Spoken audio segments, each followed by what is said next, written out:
Everyone walked right past the confused old man stumbling by the roadside. Ranchers, townspeople, even the deputy. But an 18-year-old cowboy with nothing to his name stopped. He didn't know that saving this lost soul would cost him everything he had, or that it would change his life forever. Before we jump into this story, let us know where you're watching from in the comments section.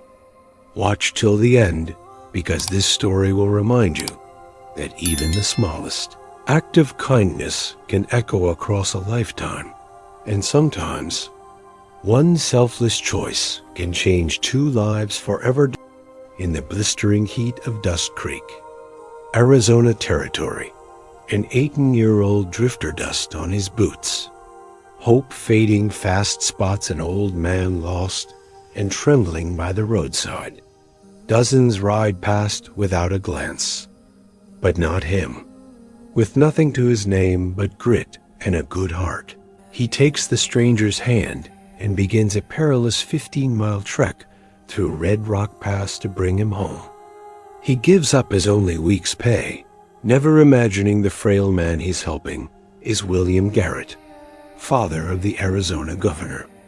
That single act of kindness will ignite a chain of events that changes the fate of every forgotten soul in the West. The sun hung low over Dust Creek like a copper coin pressed against the horizon, casting long shadows across the dirt roads and wooden storefronts that made up the small Arizona town. It was the kind of evening where the heat of the day finally broke, and people came out from their homes and businesses, eager to finish their chores before nightfall settled in completely. Jesse Tucker wiped the sweat from his forehead with a torn cloth, his hands still shaking slightly from the weight of the hay bales he'd been moving all afternoon. At 18 years old, his body was lean and sun-darkened, his clothes patched in more places than not, and his boots so worn that the sole of the left one flapped loose with every step. He'd been working at Miller's livery stable for nearly 6 months now, ever since his father had died in a cave-in at the Copper Ridge mine, leaving Jesse with nothing but a tattered bedroll and his father's old hat. The work at the stable wasn't much. Mucking stalls, feeding horses, repairing tack, but it came with a place to sleep in the loft, and occasionally a hot meal if Hank Miller was feeling generous. Most nights, Jesse went to bed with his stomach only half full, but he never complained. Complaining didn't put food on the table or a roof over your head. And in a town like Dust Creek, you either worked or you starved. That evening, Jesse had one more job to complete before the day was done. A rancher named Mallister needed a horse delivered to his property on the far edge of town by sundown, and he'd promised Jesse $2 silver for the task, enough to buy a week's worth of beans and bread, and maybe even pay Hank the rent he owed for the loft. If Jesse didn't make it in time, Mallister had made it clear he wouldn't pay a cent, and Hank had already warned him that morning, "You're 3 weeks behind, boy. Either you settle up tonight, or you find somewhere else to sleep." Jesse secured the horse's reins and was about to climb on when something caught his eye near the edge of the main road. An old man stood there, dusty, just beyond the hitching post outside the general store, his posture bent and uncertain. He wore a dusty gray coat that hung loose on his thin frame, a wide-brimmed hat that had seen better days, and his silver hair poked out in wild tufts from beneath it. His weathered hands clutched a walking stick, and he turned slowly in place, looking at each building, each person, as though searching for something he couldn't quite name. Jesse watched as a group of townspeople walked right past him, a merchant with his arms full of crates, 2 women in bonnets chatting animatedly, a young boy chasing a dog. None of them so much as glanced in the old man's direction. Even Deputy Clayton, who was leaning against the saloon post, smoking a cigarette, looked straight through him as though he were invisible. The old man took a few shuffling steps toward the edge of town, then stopped, confused. He mumbled something Jesse couldn't hear, then turned back around, his eyes scanning the horizon with a kind of quiet desperation that made Jesse's chest tighten. Jesse glanced at the sun. It was sinking fast. If he delayed even 10 minutes, he'd miss the deadline. Mallister wouldn't pay. Hank wouldn't let him stay. He'd be sleeping under the stars tonight, and in Arizona territory, the nights could be as cruel as the days were hot. But then the old man stumbled slightly, catching himself on his walking stick, and Jesse saw something that made him forget about the time entirely. A flicker of fear in the man's eyes, the kind that spoke of someone who didn't know where they were or how to get home. Jesse hesitated for only a moment. Then, with a quiet sigh, he tied the horse back to the post, adjusted his father's hat on his head, and walked toward the old man. Some choices he'd learned weighed heavier than silver dollars. Jesse approached slowly, not wanting to startle the old man, his boots crunching softly against the dirt road. Up close, he could see the confusion carved deeply into the weathered lines of the man's face, the way his eyes darted from building to building, as if the entire town had been rearranged while he wasn't looking. "Excuse me, sir," Jesse said gently, removing his hat out of respect. "Are you all right?" The old man turned toward him, blinking slowly as though Jesse's voice had come from very far away. For a moment, he said nothing, just studied Jesse's face with a mix of relief and uncertainty. Then finally, he spoke, his voice thin and wavering like wind through dry grass. I was trying to find my way home," he said, glancing down at his own hands as if they might hold the answer. "But I can't seem to remember which road it is. Was it the North Trail? Or perhaps past the church?" He paused, his brow furrowing. "There used to be a church, didn't there?" Jesse glanced around. There was a church in Dust Creek, but it was small and set back from the main road. He wasn't sure that's what the old man meant. "Where do you live, sir? Maybe I can help you get there." The old man's lips parted, but no answer came. He looked down at the walking stick in his hands, then up at the sky, then back at Jesse, his face clouding over with something close to panic. I don't. It's a big house. White columns, I think. Or maybe they're stone. My son lives there. He's important. Very important." Jesse's heart sank a little. The man was clearly lost, and not just in terms of direction. His mind seemed to be slipping in and out like smoke through a fence. Jesse looked around, hoping someone else might step in, someone with more authority or knowledge of the area. But the townspeople continued on their way, and Deputy Clayton had already disappeared into the saloon. Jesse knelt slightly to meet the old man's gaze. "Do you have anything on you? A letter, maybe? Something with an address?" The old man patted his coat pockets absently, then pulled out a few items. A folded handkerchief, a dented pocket watch with a cracked face, and a small brass compass that no longer pointed north. But no papers, no identification. Jesse was about to suggest they head to the sheriff's office when something glinted in the fading sunlight. A silver chain hung around the old man's neck, disappearing beneath his collar. "May I?" Jesse asked, gesturing gently. The old man nodded, Confused but trusting, Jesse carefully pulled the chain forward, revealing an engraved silver locket. He opened it with a soft click. Inside was a faded photograph of a younger version of the old man, standing beside a stern-looking woman. And on the opposite side, engraved in small, elegant script, were the words, William Garrett, Garrett Ranch, 15 miles north of Dust Creek.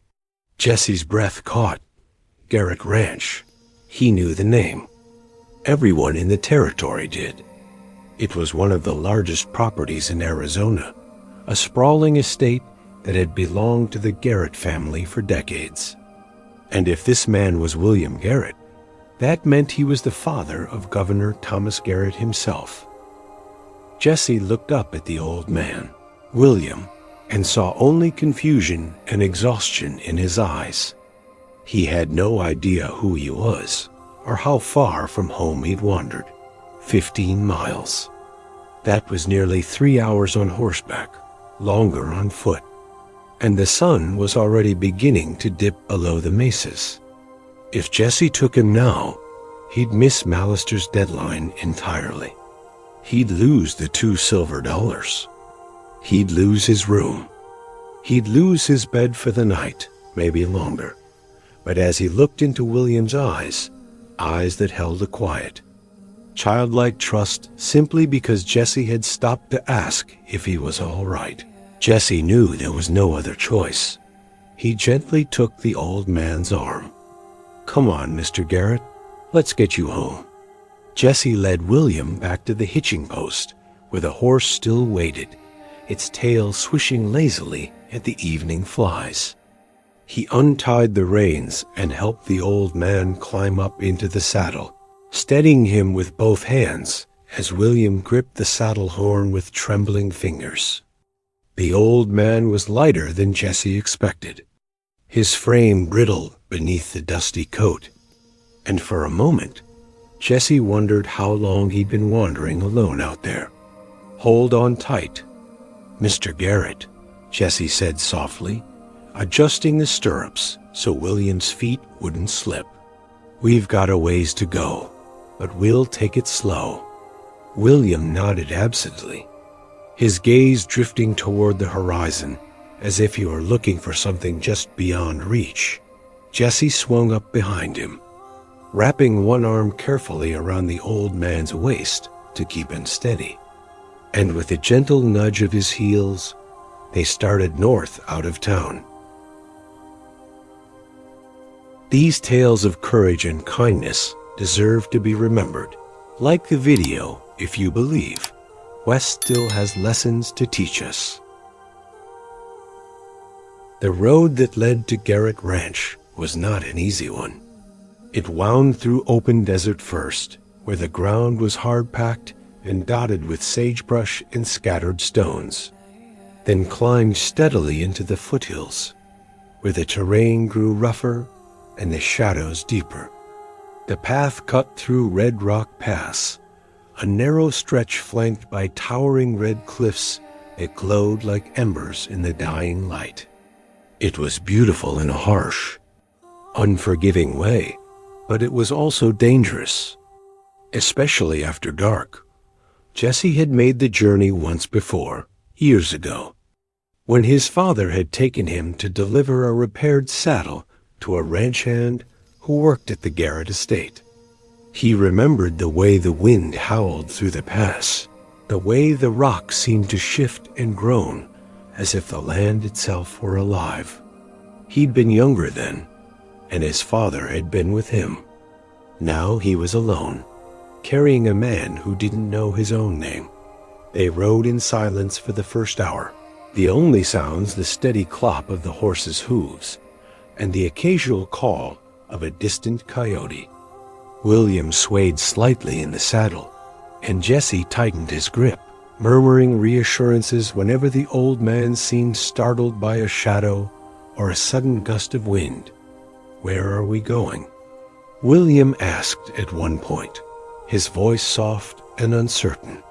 "Home," Jesse replied simply. "We're taking you home, William was quiet for a moment, then said, "I had a son once. A good boy. Smart. He wanted to help people." He paused, his breath catching. "Do you know him?" Jesse hesitated. He didn't know the governor personally. No one like him did. But he'd heard the name spoken with a mix of respect and fear throughout the territory. Thomas Garrett was known as a fair man, but also a powerful one, the kind who could change lives with a single signature. "I'm sure he's waiting for you," Jesse said gently. William smiled faintly, though his eyes remained distant. "He worries too much. Always has." As they climbed higher into the pass, the temperature dropped, and Jesse could feel the old man beginning to shiver. Without thinking, Jesse pulled off his own warm jacket and draped it over William's shoulders, even though it left him in nothing but a thin cotton shirt that did little against the cold. "You'll freeze," William murmured, half aware. "I'll manage," Jesse said, though his teeth were already beginning to chatter. They paused once at a small creek that trickled down from the rocks, and Jesse helped William get down so he could drink and rest. The old man sat on a flat stone, staring at the water as if it held answers he couldn't quite grasp. Jesse filled his canteen and offered it to William, who drank slowly, then handed it back with a quiet "thank you" that sounded almost like a prayer dot by the time they got back on and continued. The stars had begun to appear overhead, scattered like silver dust across the darkening sky. Jesse's legs ached. His hands were numb from gripping the reins, and his stomach growled with hunger. But he kept going, one steady step at a time, because turning back now was unthinkable. Some journeys, he realized, weren't measured in miles. They were measured in the weight of a promise made without words. It was nearly 10 o'clock when the gates of Garrett Ranch finally came into view, rising out of the darkness like the entrance to another world. Two tall stone pillars flanked the entrance, topped with iron lanterns that flickered weakly in the night wind. And beyond them stretched a long dirt road lined with cottonwood, trees that led toward a sprawling white house set against the base of the hills. Jesse had never seen anything quite like it. Even in the dim light, he could make out the grand columns that framed the front porch, the multiple wings that stretched out on either side, and the soft glow of lamplight coming from several windows. It was the kind of place that belonged in a painting, not out here in the rugged Arizona desert. He guided the horse through the gates and up the long drive, his exhaustion pressing down on him like a heavy blanket. William had dozed off against his chest somewhere in the last mile, his breathing shallow but steady, and Jesse had been too afraid to wake him. Now, as they approached the house, Jesse could see movement on the porch, figures emerging from the front door, lanterns raised high. "Who's there?" A woman's voice called out, sharp with alarm. Jesse cleared his throat, his voice rough. "My name's Jesse Tucker, ma'am. I've brought Mr. William Garrett home." There was a moment of stunned silence, and then the woman, middle-aged, wearing a dark dress and white apron, gasped and rushed down the steps. "Mr. William. Oh, dear Lord, where has he been?" She turned back toward the house and shouted, "Martha, get the governor, quickly." Jesse carefully got down, his legs nearly buckling beneath him, and reached up to help William down. The old man stirred, blinking slowly as if waking from a deep dream. "Are we home?" he asked, his voice small and confused. "Yes, sir," Jesse said gently. "You're home." The woman, who Jesse assumed was one of the housekeepers, took William's arm, and guided him toward the porch, murmuring soft reassurances. Jesse stood by the horse, unsure of what to do next, his body swaying slightly from exhaustion. He'd done what he came to do. Now he just needed to get back before. Wait. The voice came from the doorway. Deep and commanding. Jesse looked up to see a tall man stepping out onto the porch, his dark suit perfect, even at this late hour. His face shadowed, but unmistakably sharp with authority. Governor Thomas Garrett. He descended the steps quickly, his eyes fixed on William, and when he reached him, he took the old man's face gently in his hands. "Father," he said, his voice thick with emotion. "Where have you been? We've had men searching for you since this afternoon." William blinked up at him, a faint smile crossing his lips. "Thomas, I was just ... I went for a walk, I think. Or maybe I was looking for something." He trailed off, his confusion returning. The governor exhaled shakily, then pulled his father into a careful embrace. For a moment, the powerful man who governed the territory looked like nothing more than a frightened son. When he finally pulled back, he turned his gaze to Jesse, who was still standing awkwardly by the horse, holding the reins. "You brought him home," the governor said, his voice quiet but steady. Jesse nodded. "Yes, sir. Found him wandering in Dust Creek. He had your family name on a locket. So I figured 15 miles, the governor said, his eyes scanning Jesse's worn clothes, his thin frame, the jacket that was now draped over William's shoulders. "You rode 15 miles through Red Rock Pass in the dark." Jesse shifted uncomfortably. "It was the right thing to do, sir." Thomas Garrett studied him for a long moment, his face unreadable. Then he stepped forward and extended his hand. "What's your name, son?" "Jesse Tucker, sir." The governor's grip was firm, purposeful. "Thank you, Jesse Tucker. You've brought my father back to me." He paused, then added, "Please, come inside. Warm yourself. Let us give you a proper meal and a ride back to town." But Jesse shook his head, exhaustion pulling at every word. "That's kind of you, sir, but I should be getting back. It's late, and I've got work in the morning." He didn't mention that he no longer had a place to sleep. That detail seemed too small to burden these people with. The governor's brow furrowed, clearly unconvinced.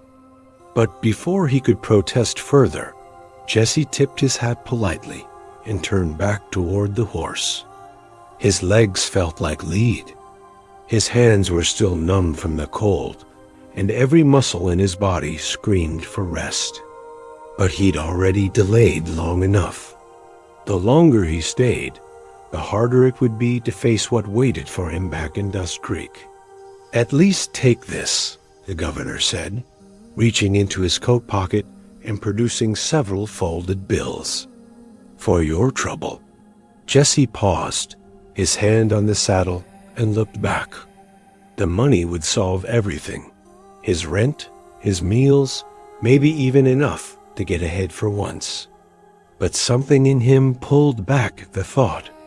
He hadn't done this for payment. He'd done it because an old man had been lost and afraid, and nobody else had stopped. "I appreciate it, sir." "Truly," Jesse said carefully. "But I didn't help your father for money. I just wanted him to be safe." He swung up onto the horse, wincing as his sore muscles protested. "You take care of him now." Before the governor could respond, Jesse turned the horse and started back down the long drive, the sound of hooves echoing softly in the night behind him. He could hear muffled voices, the governor speaking urgently to one of the staff, Martha's worried tones. But he didn't look back. He just kept riding, the darkness swallowing him whole as he passed through the gates and back onto the open road. The journey back to Dust Creek felt longer somehow, lonelier. Without William's weight in the saddle, without the purpose that had driven him forward, Jesse felt the full weight of his exhaustion settling in. The cold bit deeper now, and his empty stomach twisted painfully, reminding him that he hadn't eaten since a stale biscuit that morning. By the time he reached the edge of town, the moon had climbed high overhead, casting pale silver light across the shuttered storefronts and empty streets. Miller's livery was dark, except for a single lantern hanging by the door.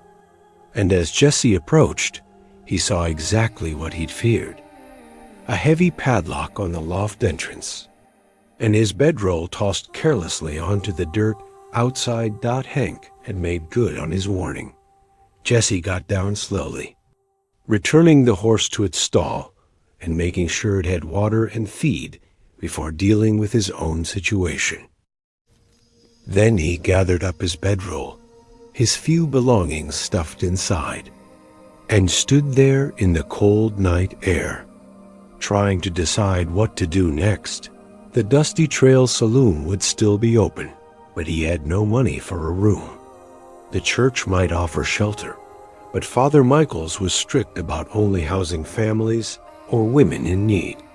That left the alleys, the spaces beneath porches, or if he was lucky, an abandoned shed on the outskirts of town. Jesse chose a spot behind the general store, where the wind was partially blocked by stacked crates, and the overhang provided some protection from the weather.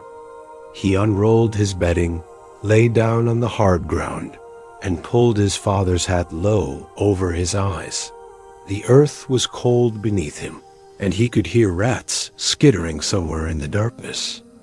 But he was too tired to care. As he lay there, staring up at the stars through the gaps in the wooden slats above, he thought about William Garrett's face when they'd arrived at the ranch, the way confusion had melted into something like peace. He thought about the governor's hand on his father's shoulder, the relief and love plain, even in that brief moment. Jesse had lost his own father to the mines, had never gotten the chance to bring him home or say a proper goodbye. But tonight he'd given that gift to someone else. And somehow, despite the cold and the hunger and the uncertainty of where he'd sleep tomorrow, that felt like enough. He closed his eyes, exhaustion finally taking over, and drifted into a restless sleep filled with dreams of long roads and distant houses glowing like lanterns in the dark. What he didn't know was that, miles away, in the grand study of Garrett Ranch, the governor was writing a letter by lamplight, and the next morning would bring something Jesse, Tucker, never could have imagined. Jesse woke to the sound of wagon wheels crunching over dirt and the low murmur of voices nearby. He blinked against the harsh morning light, his body stiff and aching from the cold ground, and for a moment couldn't remember where he was. Then it all came rushing back: the long ride, the locked loft, the bedroll behind the general store. He sat up slowly, rubbing the sleep from his eyes, and peered around the edge of the crates. Out front, a polished black carriage had stopped in the middle of the street, drawn by two fine horses that looked wildly out of place in dusty Dust Creek. A driver in a formal coat sat at the reins, and standing beside the carriage, speaking with a bewildered-looking Hank Miller, was a woman Jesse recognized from the night before, Martha, the Garrett housekeeper. "I'm telling you, he works here," Martha was saying, her tone polite but firm. A young man, 18 or so, thin build, brown hair, goes by Jesse Tucker. Hank scratched his beard, looking uncomfortable. "Well, he did work here, but I had to let him go last night." Couldn't pay his rent. Don't know where he went after that. Jesse's heart sank. He didn't want to be found like this, sleeping rough, jobless, looking like exactly what he was, someone with nothing. But before he could retreat further into the shadows, Martha's sharp eyes caught movement near the crates, and she turned. "There," she said, pointing directly at him. "That's him." Jesse had no choice but to stand, brushing dirt and straw from his clothes as he stepped out into the open. He tried to summon some dignity, straightening his shoulders and meeting Martha's gaze. "Morning, ma'am." Martha's face softened immediately. She took in his appearance, the worn clothes, the bedroll clutched in one hand, the exhaustion still carved into his young face, and something like sadness crossed her features. "Mr. Tucker," she said gently, "the governor sent me to find you. He'd like to speak with you, if you're willing." Jesse hesitated. "I appreciate that, ma'am, but I've got to find work today. Can't afford to." "He's offering you work," Martha interrupted, her voice kind but firm. "And more than that. Please, just come with me." Jesse glanced at Hank, who was watching the exchange with growing curiosity, and back at the fine carriage. Part of him wanted to refuse, to hold on to whatever shred of pride he had left. But another part, the part that had gone to bed hungry and woken up sore, knew that turning down this opportunity would be foolish. He nodded slowly. "All right." The ride back to Garrick Ranch felt unreal in the daylight. Jesse sat inside the carriage across from Martha, who made polite conversation about the weather and the condition of the roads, carefully avoiding any mention of where she'd found him that morning dot through the window. Jesse watched the desert landscape roll by, the same path he'd ridden in darkness, now revealed in shades of gold and rust under the climbing sun. When they arrived, the estate looked even grander than he remembered. In the daylight, he could see the manicured gardens, the whitewashed fences, the stable that was larger than most houses in Dust Creek. A few ranch hands paused in their work to watch the carriage pass, and Jesse felt suddenly acutely aware of how out of place he was. Martha led him not to the main entrance, but around to a side door that opened into a comfortable sitting room. "Wait here," she said softly. "The governor will be with you shortly."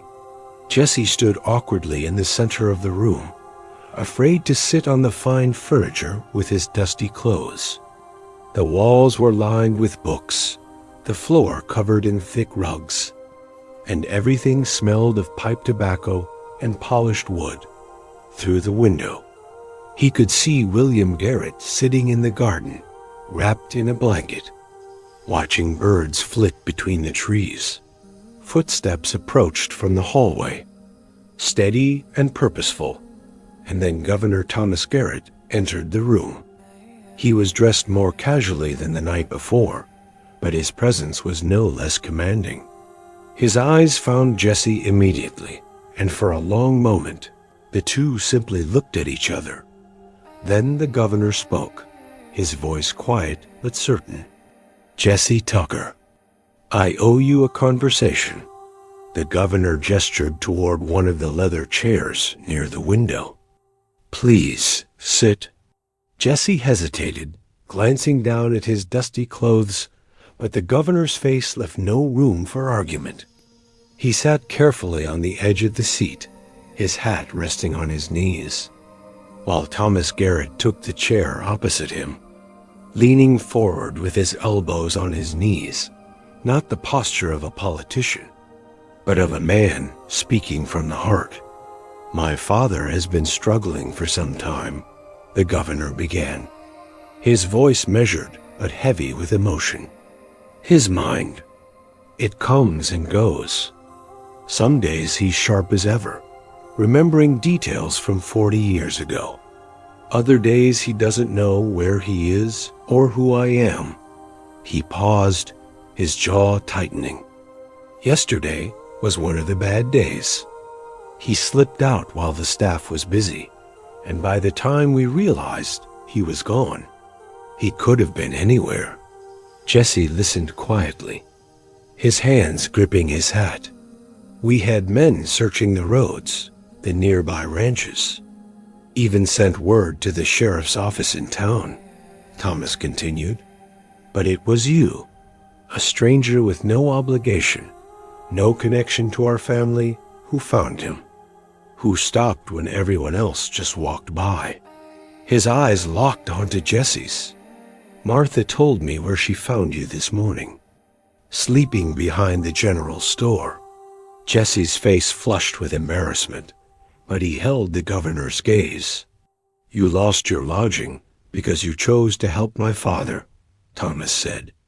You gave up work, wages, shelter, everything you had to make sure an old man got home safely. He leaned back slightly, his face softening. That tells me more about your character than any letter of recommendation ever could. Jesse swallowed hard. I just did what anyone should have done, sir. But they didn't, the governor said firmly. That's the point. They didn't. He stood and walked to the window, looking out at his father in the garden.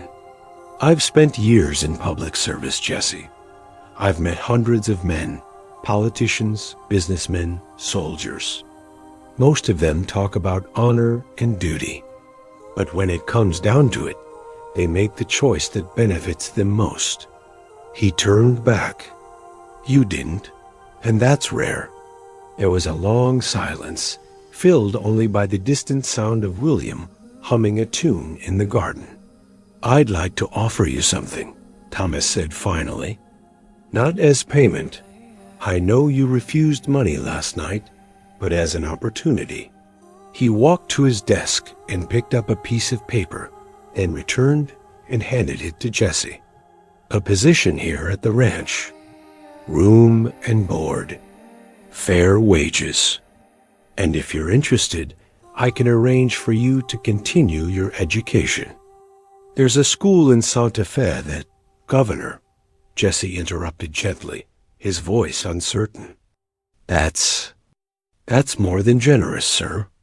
But I don't want you to feel like you owe me something just because I helped your father. That's not why I did it. Thomas Garrett smiled. Not the practiced smile of a politician, but something genuine and warm.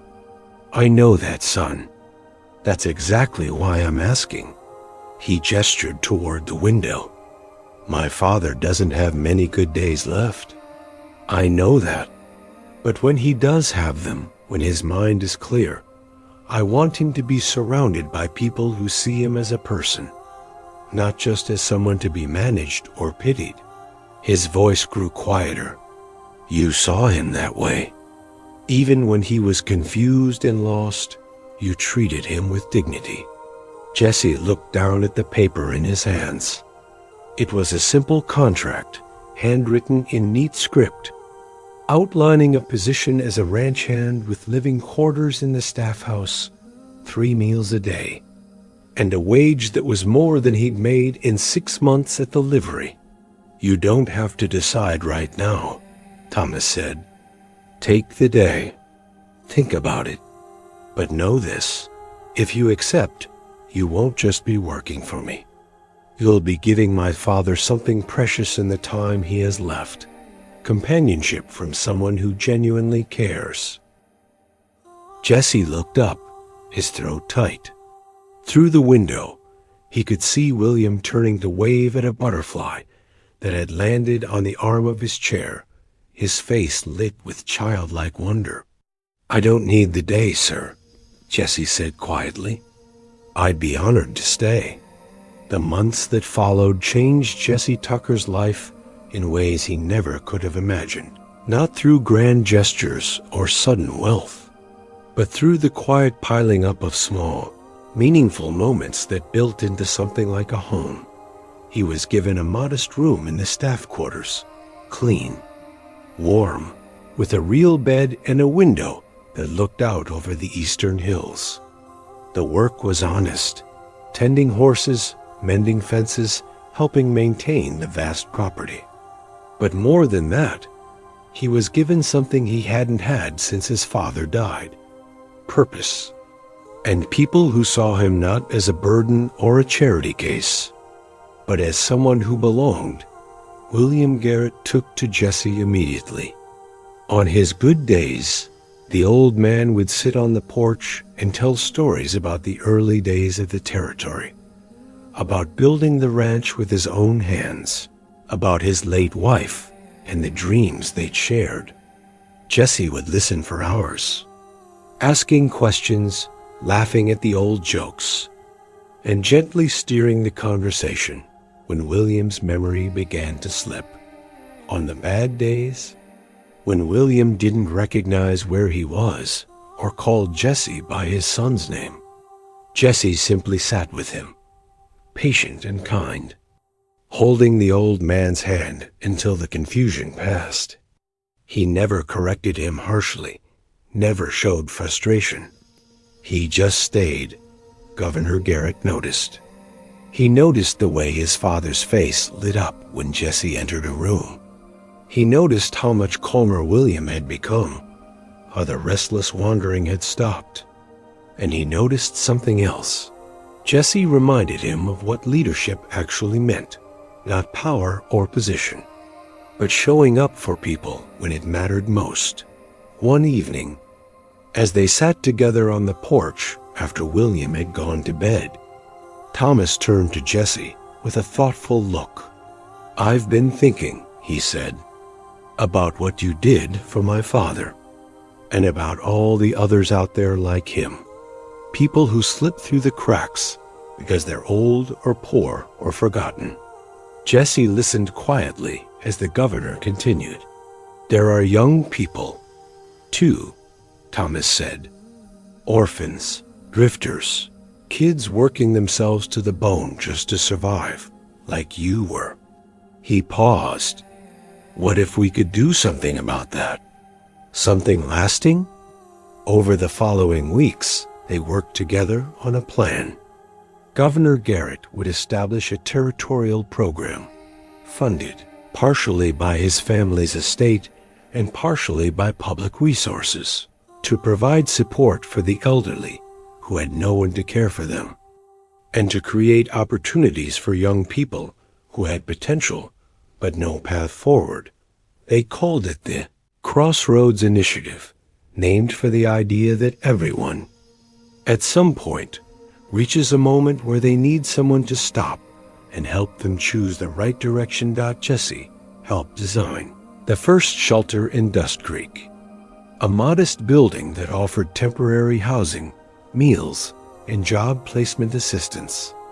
He met with other young workers, listened to their stories, and spoke up for programs that would give them the same chance he'd been given. Not charity, but opportunity. Not pity, but respect. The governor used his position to push the initiative through the territorial legislature, and within a year, similar programs had sprouted in 3 other towns. Jesse became the face of the effort, traveling to speak with communities, sharing his own story, not for praise, but to show others that change was possible. And through it all, he never forgot where it started, with an old man standing lost by the side of the road, and the simple decision to stop. William Garrett passed peacefully 2 years later, in his sleep, with his son holding one hand and Jesse holding the other. At the funeral, Governor Garrett spoke about his father's legacy, not the wealth or the land, but the kindness he'd shown to strangers and the example he'd set for those who knew him. And as Jesse stood among the mourners, hat in hand, he thought about that cold night when he'd given up everything to make sure one confused old man got home safely. He thought about how a single act of compassion had rippled outward, changing not just his life, but the lives of hundreds of others across the cross. Territory. Because sometimes the most important journey isn't measured in miles traveled or destinations reached. It's measured in the moments when we choose to stop, to see someone else's struggle, and to walk beside them even when the road is long, the night is cold, and no one else is watching. The West is full of stories like this, some sad, some hopeful, all unforgettable. Drop a comment and tell us what is the amazing part of this story. Hit that subscribe button and ride into the next story on your screen.